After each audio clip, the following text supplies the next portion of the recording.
क्या फैसला किया तुमने? मैं तुमसे बात नहीं करना चाहती हूँ, ना ही तुम्हारी शक्ल देखना चाहती हूँ। तो मसले का हल कैसे निकलेगा? वो मान नहीं रही, तुम पीछे हटने को तैयार नहीं हो। इश्क में तेरे सिदके का नया प्रोमो आ गया है और सच कहें तो ये जज्बात का एक तूफान अपने साथ लाया है और इसने हमें बहुत से सवालों के साथ छोड़ दिया है।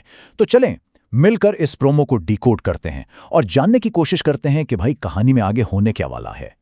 प्रोमो शुरू ही इस एक लाइन से होता है जो सीधा दिल पर लगती है, जाओ यहां से और आइंदा मत आना। आखिर ऐसी क्या नौबत आ गई कि कोई इतनी सख्ती से, इतने गुस्से से किसी को हमेशा के लिए जाने को कह दे? यही वो सवाल है जिसके इर्द गिर्द ये पूरा प्रोमो घूम रहा है। तो इस सारी कश्मकश, इस सारे झगड़े की जड़ क्या है? प्रोमो हमें इशारा देता है कि इस सब के पीछे एक दूसरी शादी का मामला है। यही वो एक वाकया है जिसने सब किरदारों की जिंदगियों में आप कह लें कि एक तूफान बर्पा कर दिया है और सारे रिश्तों को एक नए इम्तिहान में डाल दिया है। अच्छा, यहाँ प्रोमो हमें एक बहुत ही कमाल की चीज दिखाता है, माजी और हाल का एक टकराव। एक तरफ माजी का पछतावा है, एक अफसोस है कि अगर तुम्हें जुल्फकार शाह पसंद था तो हमें बता देना चाहिए था। और इसी बात का नतीजा आज क्या निकल रहा है? ये कि सेलार दूसरी शादी कर रहा है। मतलब साफ जाहिर है कि माजी की एक छोटी सी खामोशी आज इतने बड़े तूफान की वजह बन गई है। चलें अब बात करते हैं इस कहानी के इमोशनल कोर की। इस सारी सूरत हाल का, इस सारे मसले का सबसे ज़्यादा असर आखिर किस पर हो रहा है? और प्रोमो हमें साफ साफ बता रहा है कि इस सारी कहानी के सेंटर में नूर का दर्द है। ये जुमला सुनने में कितना सादा लगता है ना, बहुत तकलीफ में नूर, लेकिन इसका वजन बहुत ज़्यादा है। ये सिर्फ एक लाइन नहीं है, बल्कि ये उस तूफान का मरकज़ है जो हम आगे देखने वाले हैं। इससे पता चल रहा है कि नूर इस वक्त बहुत ही शदीद जज्बाती आजियत में है। और जब नूर इतनी तकलीफ में है तो उसके जवाब में एक पक्का इरादा भी नजर आता है।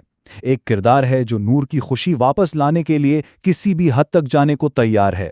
ये जो वादा है ना कि सब कुछ करूंगा, ये सुनने में तो बहुत बड़ा लगता है, लेकिन असल सवाल तो ये है कि इस सब कुछ का मतलब क्या है? क्या ये कुर्बानी मसले को हल करेगी या कहानी को और भी ज्यादा उलझा देगी? अब जाहिर है जब जज्बात इतने शदीद होंगे तो टकराव तो होना ही है, और प्रोमो का अगला हिस्सा हमें सीधा इसी टकराव पर ले जाता है। एक बहुत ही टेंशन वाला सीन जहां बात करने की कोशिश होती है। तो एक तरफ से बातचीत की कोशिश हो रही है, एक हल निकालने की, या शायद बस ये जानने की कि भाई आखिर फैसला क्या है। इस आवाज में ना एक उम्मीद भी है और बेबसी भी, बस ये जानना है कि आखिर हुआ क्या है। लेकिन दूसरी तरफ से जो जवाब आता है वो एकदम सीधा और बहुत सख्त है। ये लाइन गुस्से और दुख की इंतहा दिखा रही है। मतलब बातचीत का तो कोई चांस ही नहीं छोड़ा गया। इससे अंदाजा होता है कि रिश्ते में दरार कितनी गहरी हो चुकी है। और बस यहां आकर ना कहानी का सर्कल जैसे पूरा हो जाता है। सारा दर्द, सारा गुस्सा, बात करने की सारी नाकाम कोशिशें, सब कुछ एक पॉइंट पर आकर फट पड़ता है। और ये वही पॉइंट है जहां से प्रोमो शुरू हुआ था।